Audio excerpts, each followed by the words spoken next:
Hi, and welcome back to the official Arsenal Babble podcast. It's an absolute pleasure to be able to say I'm joined by Under the Lights podcast host, Southampton fan, and BBC Sports' very own Tom Murray. Tom, how are you doing, mate? Hi, Dan. Yeah, not too bad. Thank you. Sort of in the confines of home. I was just waiting for the results of a PCR test, but there we go. Such is life. How are you? Yeah, I'm good, thank you, mate. Obviously, we've been working together a little bit recently. Obviously, had some chats about St Mary's and Southampton this season. So, looking forward to this podcast in particular.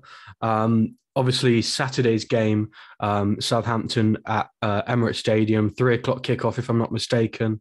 A fixture which has been predominantly dominated by Arsenal wins with a few kind of golden Southampton ones in the past.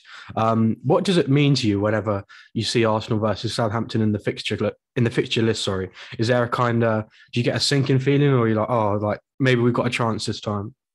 I used to have a sinking feeling. Now I think every time there's a possibility that we could get something out of the game, whether it just be a point. I think it's more of a case of I go into the game thinking a point is not out of the question. Win would be fantastic, but even if it's the home fixture, I'd say get a point out of it. I'd be happy with that. And, you know, over the past couple of years, Saints have been fairly decent against Arsenal. So, but looking back quickly to the December of 2015, being behind that Cuco Martina banana bend. Oh, What a strike that was. I know it was after Christmas, but that still ruined my Christmas, even though Christmas had already happened. Boxing Day, I believe it was. So, you know, Yeah, you're there having eaten far too much. And as an Arsenal fan, that sinking feeling is you just watch the worst player on the pitch score an absolute belter.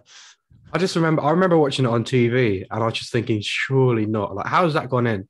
And then you see that behind the angle from behind the goal. It's just an absolute strike, wasn't it? It really was. It really was. And that was when Arsenal were doing really, really well and Saints were doing really, really badly. And I think there's that funny graphic of Southampton's run of form under Koeman. And it was like lose, lose, lose, draw, lose, lose, lose. And there was like one win in there. And it just happened to be 4-0 against Arsenal. It's like only Arsenal could manage that. Yeah, yeah. I honestly, that was a a memorable game for all the wrong reasons. But there again, it made Cuco Martinez's career. That's got to be the highest point of his career. I don't think he ever got any higher than that. No. I think he's now playing for Stoke or something like that Oh in the gosh. Championship. Yeah, If he's definitely, still there. definitely not higher than that if he's playing for Stoke. This season, Southampton, there's been it's been frustrating. I think you could put it It's a to very put it good into way to words. describe it. Yeah. Yeah. Obviously, more recently, you've seen some fantastic first half performances, followed by some underwhelming second halves, which haven't really followed up the intensity and quality of the first halves. Just for the viewers on this platform, kind of what have you made of Southampton this season? And is there anything to be encouraged by to think that you can get a result on Saturday? Well, first of all, I think it's definitely been a season of transition, losing your top goal scorer over the past couple of seasons in Danny Ings, big players like Ryan Bertrand, who's been there since 2014. He's gone. Yannick Vestergaard had one good year. Maybe not as much of a. I think the main loss for us is his ability to score from set pieces. I think if you've seen any Saints games this season, and I think Saints fans would agree with me that set pieces have been really, really poor for us this season. And don't necessarily think it's Ward-Prowse's delivery. I just think it's because we don't have anyone to get on the end of it. Whereas in the past couple of years, he's had a Danish giant to aim for, who seems to make a tussle look like a free header for him. But in terms of, I don't think we miss him defensively, just from the emergence of Salisu, who of course is suspended for the game on Saturday. Yeah. So that's going to be a big loss. I think this season, you bring in Adam Armstrong, great scoring pedigree, but also coming from the Championship. We know how difficult it can be to settle into the Premier League. Shea Adams did that as well. He had a brilliant season for Birmingham before we bought him. Took him an age to get his first goal, and when he did it, he managed to get it from the halfway line against Man City. But still, that was, I think, if you think the season began in August and then you include the COVID break that we had from March to June, his first goal wasn't until late June, early July. So yeah, but since then he's turned into a fairly decent striker. He's in great form at the moment. you're right in terms of we haven't been terrible. I think fans need to remember that we're still 6 points above the relegation zone, which, to be honest, coming up to Christmas, it's not like we're floundering. Yes, if we continue to play, not take our chances, then we'll get sucked into the battle. That's inevitable. But I don't think it is as bad as people make out. There's not much Hasenhüttl can do about a 98th minute equaliser at the weekend from Brighton when his goalkeeper isn't even telling him that he's injured. Yeah. But you're right. In terms of first half, we could have easily won 4 of the last 5 games if we just were 3-0 up at halftime like we should have been. There's not much Hasenhüttl can do about actually putting the ball in the back of the net from 6 yards when our players are really... They're playing... There's some great build-up. We're playing some really, really nice stuff. I mean, you saw on Saturday when we were working together that Saints should have been out of sight against Brighton by halftime. Easily, yeah. But I think the problem is that at the moment, if as much as you want to give Ralph the benefit of the doubt with he's not on the pitch to actually put the ball in the back of the net, what is he saying at half time? Because it's chalk and cheese, the first and second halves over the last few games. It's been terrible. I mean, I don't want to be disrespectful to Norwich, but if you're 1-0 up against Norwich, you should not be losing that game. If I'm being completely honest, against Leicester, we should have scored more. I know Leicester could have easily won the game with Vardy with missing an absolute sitter. Yeah. But also McCarthy has been beaten at his near post and also palmed a fairly tame shot back into the 6-yard box for Evans to score. So I don't know. It just seems to be the same theme. You get to half time thinking, yeah, this is really good. Can we continue this? And then within the first 5 minutes of the second half, you're like, nope, no, we can't. Yeah. Yeah, definitely. And I feel like, well, in Norwich, you said, well, if you're 1-0 up against Norwich, you shouldn't be losing that game. Well, you should be winning that game. It probably should have been more than 1-0 up against Norwich as well, shouldn't it, with the first half performance there. And again, with Leicester dominant in the first half. I think they only did they go into the break 1-1 or 1-0? 1-1 that one. Yeah. Regardless, no. Sorry, 2-1. I keep on thinking. I haven't actually seen the goals back from that game, but I remember Adams got a header just before half time. I think it was. Yeah. Well, regardless, I think Saints should have got more than just a draw out of all those games. But there again, Leicester's quality kind of shone through in the second half. Obviously, Southampton have this kind of emerging pattern with Liverpool being an anomaly. Obviously, that was just it's Liverpool, isn't it? Yeah, it all went wrong at Liverpool. I mean, we know that as well more than anyone. I mean, what was it? We lost 4-0 as well. Was it? Did you lose 4-0 as well? We lost 4-0 as well, but it was 3-0 at half time. And when you go 1-0 down to Liverpool within about 45 seconds, you know, it's not going to be your day. No, definitely not. But with this kind of emerging pattern, it's kind of similar in a way to a pattern that Arsenal have found themselves kind of falling upon this season. Obviously, with the last couple of games, there's been really poor results. Manchester United, I don't think it was an overly poor performance, but I think that kind of moments FC of Manchester United just kind of shone through in the end with the quality they've got in individuals. They essentially have a get out of jail free card, don't they, Ronaldo? Yeah, of course, yeah. And obviously the absolute disaster, which was Everton away. Tamari Craig basically nearly scored the same goal twice. Did you watch the game? I didn't watch the game, but I've seen his goal. The winning goal is... I mean, I know it'd be very painful for you to say, but what a strike that was. Absolute strike. And then the first one, he basically tried to score the goal again, but it came off the crossbar and Richarlison just headed it in. But it's been frustrating the last couple of games. But however, throughout the course of the season, barring the first 3 games as well, I'd say during Arsenal's kind of period where the tails were up, we're playing good football. The first half was where we kind of looked to kill teams off, to get that kind of, I guess you could say what Southampton have failed to do, but kind of play that high intensity football in that first kind of half. And then in the second half, try to ride out a little bit more, maybe play a bit more counter-attacking. Do you feel like that Ralph could alter his tactics based off what he's seen this season from Arsenal with that? Or do you think Saints will still try to play their stuff and go for it in that first half? I think Saints will try and play their stuff because I think one of his many downfalls, Ralph, is he is fairly stubborn. and he doesn't like changing too much away from what he believes is his way of playing football.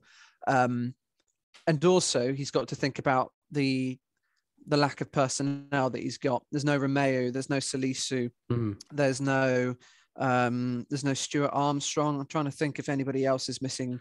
I think Romeo and Salisu, they were both the suspensions, weren't they? Yeah, both the suspensions. Yeah, and then you'd assume Bednarek is injured.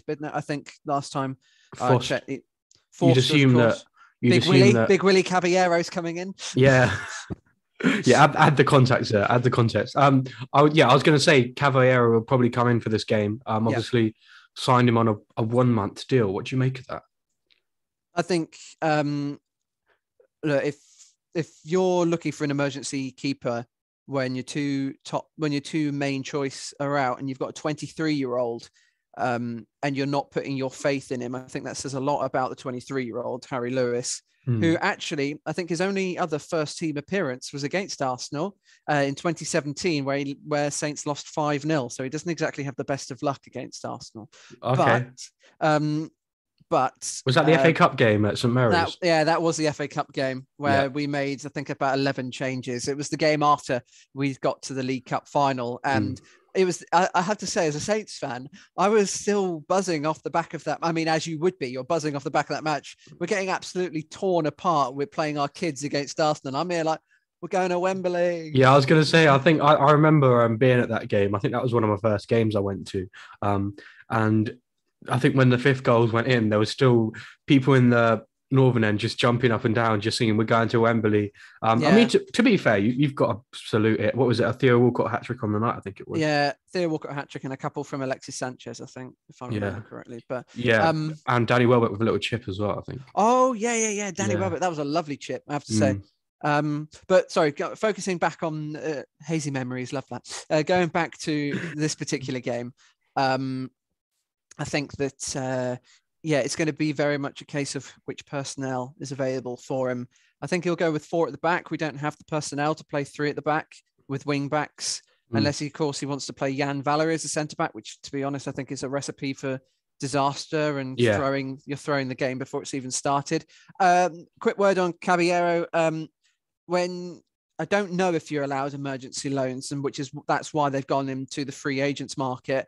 And out of all of the people available, he might be 40, but Champions League winner, played for Manchester City as well, Manchester City and Chelsea. And he's played in the big games as well. He's head and shoulders above any of the other keepers that were available to us. Get him in for a month, sort the situation out in January. I don't think you can really, there aren't any better options, I think. And he's an experienced head to have at the back. Yeah, 100%. And do you expect him to come straight into the side for Saturday's game? I expect him to, although it'd be very typical Saints for Caballero to be on the bench, Lewis to start, and Ralph to say something like, "He doesn't fit our style, so he needs to stay on the bench and learn the way that we play." Well, in the month that he's here. Yeah, no. I fully expect him to start, and I'll be really annoyed if he doesn't, to be honest. Unless, of course, he gets injured, which, of course, would be horrendous. Yeah, for sure. Arsenal this season. Have you watched much of Arsenal this season? I'll be honest, I haven't seen a lot. I did see the first half against Spurs where you were incredible, and it was just goal after goal after goal. In terms, my actual opinion on Arsenal, at the start of the season, I did think that they'd essentially spent over 100 million on a B team. I didn't see many players that were going to come in straight away and start. But they sort of have proven me wrong since then. But also there are just little nitpicks I have about it. With obviously you went on that unbeaten run. Yeah, you were bottom of the league for 3 games or something, and then you've gone straight up the table. Where are you in the table now? Is it? I'm not going to lie. I think I've refrained from checking just because of the great kind of downfall after the Everton game. But we were in 5th, and we've now fallen down to 7th.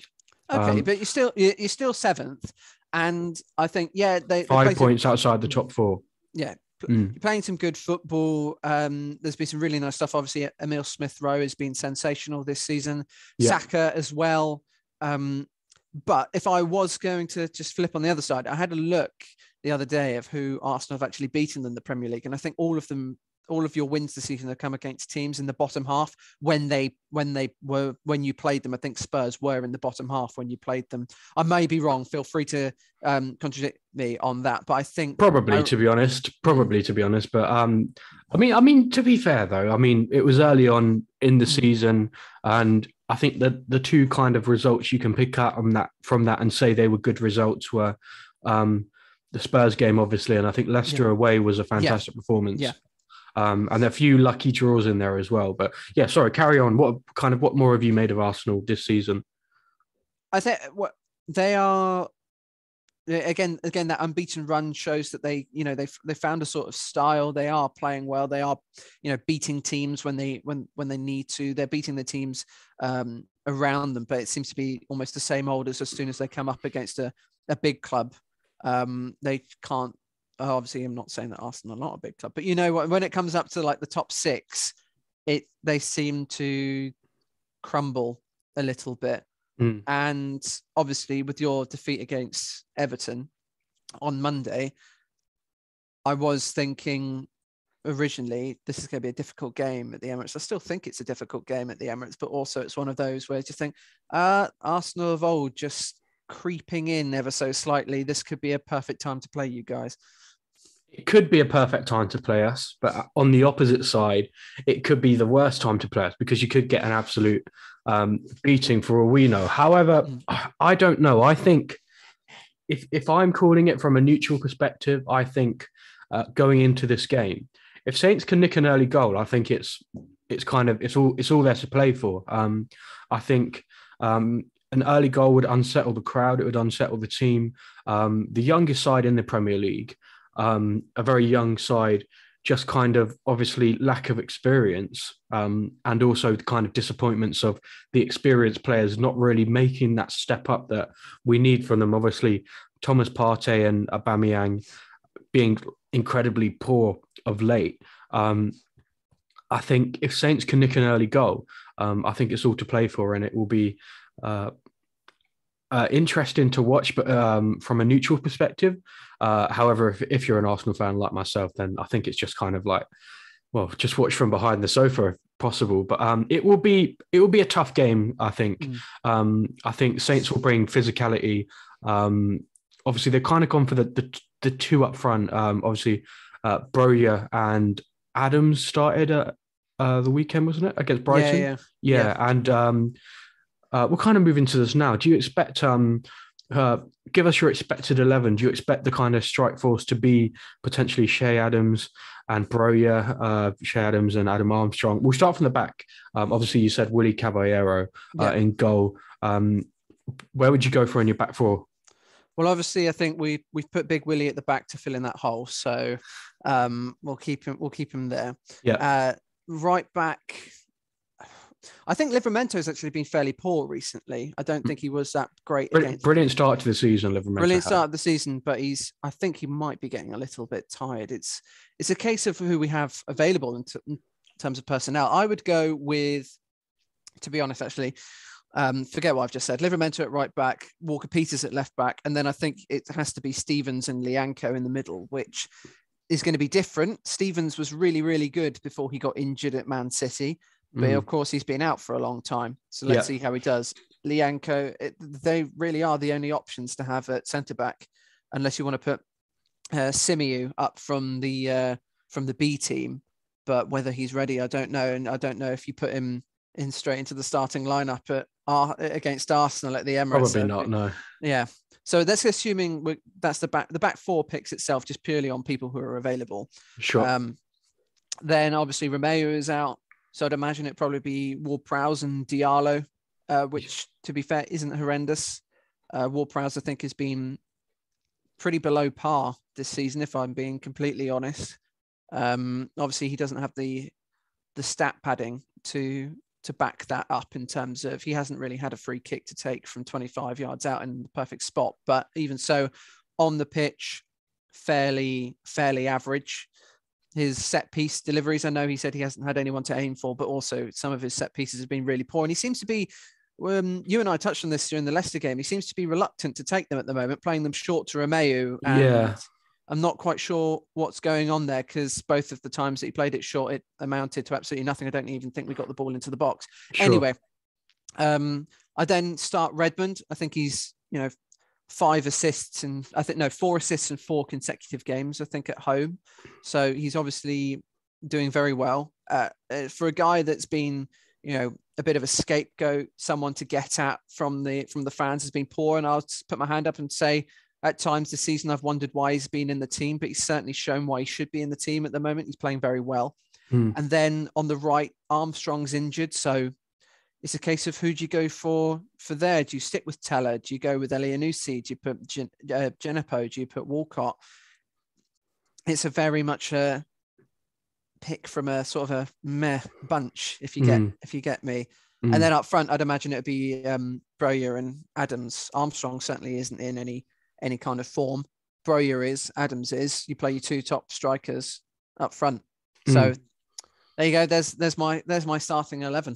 Okay, so it's kind of a 4-4-2, isn't it? Kind of old-fashioned 4-4-2. Just to, obviously, you didn't actually pick one, but if you personally were in the dugout on Saturday, out of all those kind of right-sided attackers, who would you go for?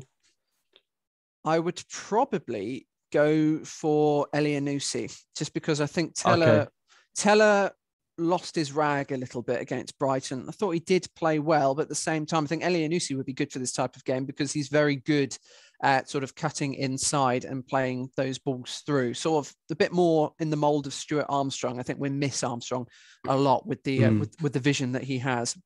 I just think that against Arsenal, I think, look, whoever's playing on the right side is going to be up against Tierney, and Tierney is a fantastic left back. And they're going to have their work cut out to try and get past him. I think Elianusi would probably be a better one, because he's going to come inside a little bit more and then take maybe Tierney away for someone like Livramento to cut down that side. Whereas Teller, I think, will be looking to take his man on.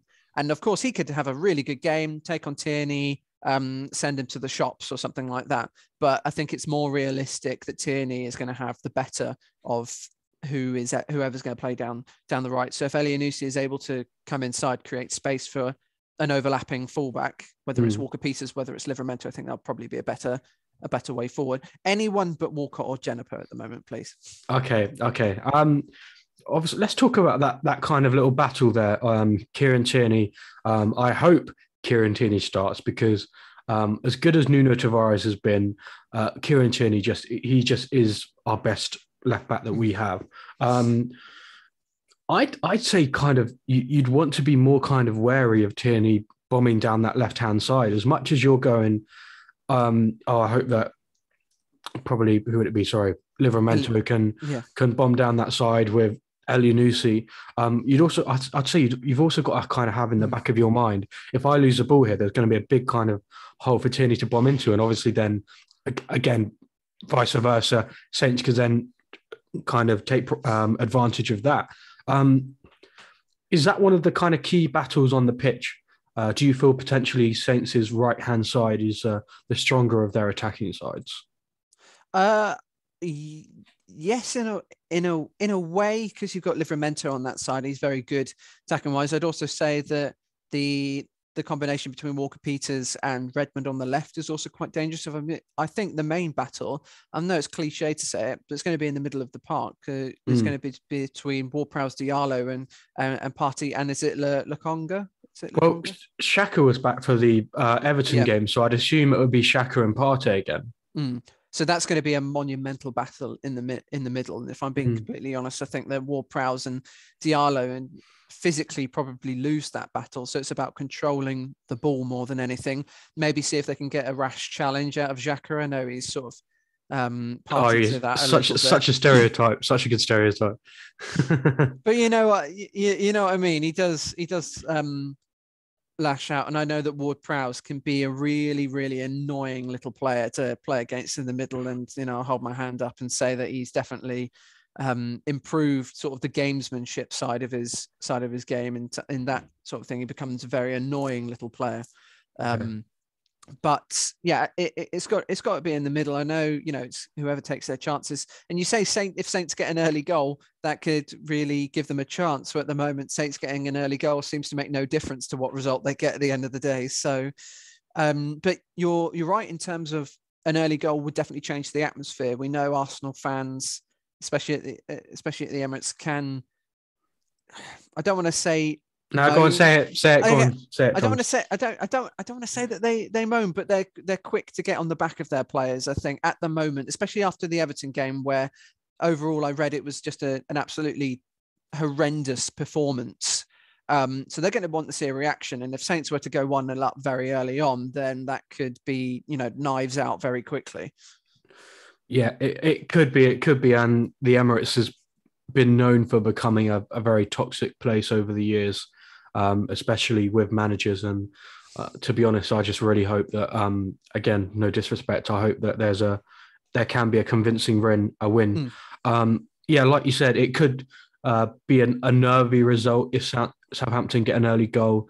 But there again, if Arsenal manage to get an early goal, it could become a long afternoon. It could become a long afternoon for Southampton. I'll just quickly run through what I think Arsenal's 11 will be. Ramsdale in goal. Tomiyasu on the right, Gabriel and Ben White.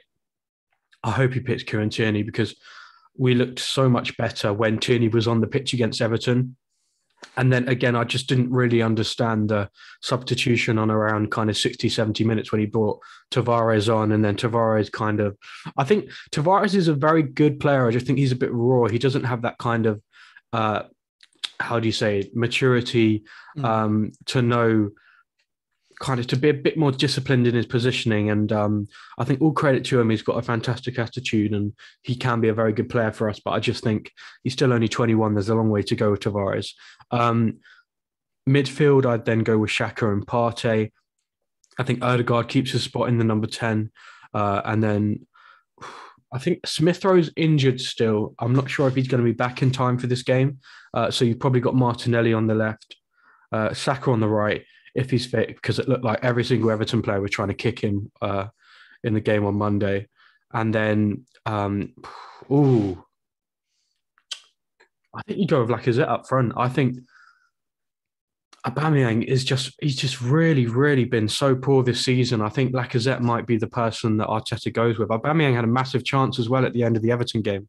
I don't know if you saw it, and he put it, he's kind of stood the right side of the goal, and then he put it halfway between the goal and the corner flag. It was honestly, it was a horrendous miss. Aubameyang just really not looking the same player anymore, unfortunately. And I think striker is a position that Arsenal need to look to invest in. But I'd probably go with Lacazette up front, just out of kind of, again, Lacazette's not been amazing again, but we'll wait and see with that one. Obviously, we'll move on just really quickly.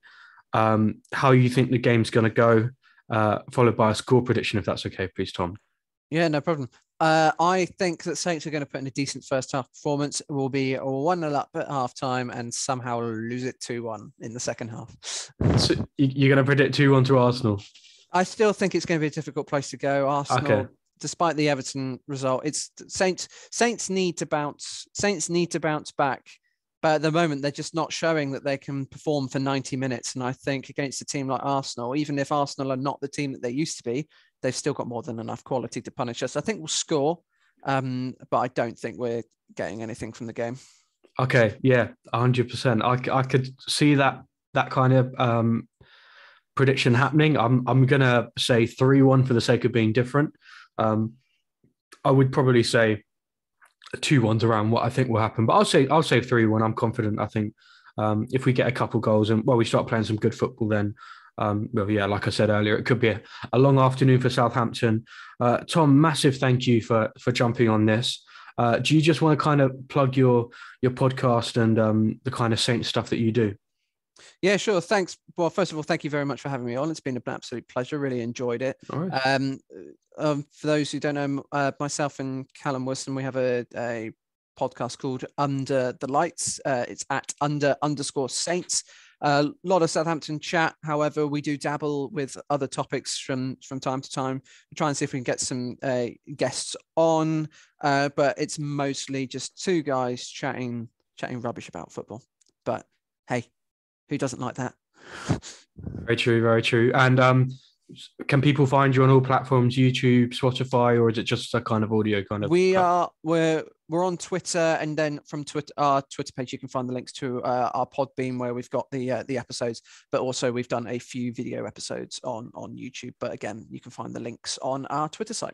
Yep, and you can find the links in the description as well. I'll leave them in there for you to go check out. Tom, massive thank you. Obviously, Arsenal versus Southampton, Emirates Stadium, 3:00 kickoff. It'll be a good one. Hopefully an Arsenal win, but we'll wait and see with that one. Tom, massive thank you. We'll definitely get you back on for the reverse fixture at St Mary's, which is a bit of a bogey ground for Arsenal, but I'm sure we'll cover that when we get to it. But massive thank you, everyone. Make sure to like, subscribe, tweet us at ArsenalVavel1. Drop Tom a follow, drop me a follow if you fancy, and we'll catch you again in another episode soon. Cheers, guys.